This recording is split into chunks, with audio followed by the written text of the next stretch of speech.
Le problème numéro 5, il s'agit maintenant de faire des écritures dans les comptes consolidés.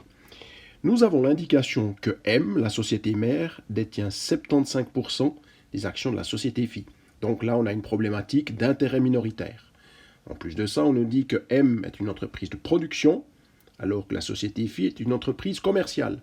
Cela veut dire que les types de comptes qui sont utilisés dans chacune des sociétés ne sont pas les mêmes. Par exemple, stock de produits fabriqués pour la société mère, stock de marchandises pour l'entreprise commerciale. On verra qu'on doit reclasser ces différents types de comptes. Toute une série ensuite de comptes actifs, passifs, charges et produits que l'on devra utiliser. La problématique, on nous dit que M a livré des produits fabriqués à T pour 400.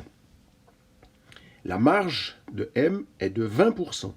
Donc ça, c'est le bénéfice interne non réalisé que nous devrons retraiter. Chez T, le stock de marchandises résultant de ces livraisons était de 80 au début de l'année, 60 à la fin de l'année, donc une diminution de 20.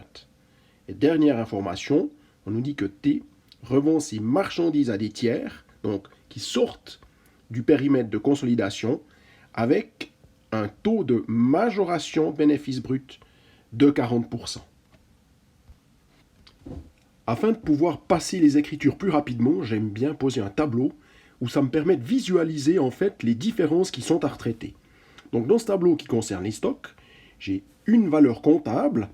On me dit qu'elle est de 80 en début d'année, de 60 en fin d'année. J'ai donc une variation, une diminution de stock de 20. On nous dit aussi que la marge bénéficiaire brute de M, soit les ventes que la maison mère a réalisées, sont de 20%. Cela veut dire qu'on a un bénéfice interne non réalisé sur ces stocks que l'on doit corriger, qui est de 20%. Donc, 20% de 80, j'ai 16 à corriger, 16 pour arriver à 64. Ça, c'est la valeur réelle, c'est la valeur qui doit être prise en compte au niveau du groupe.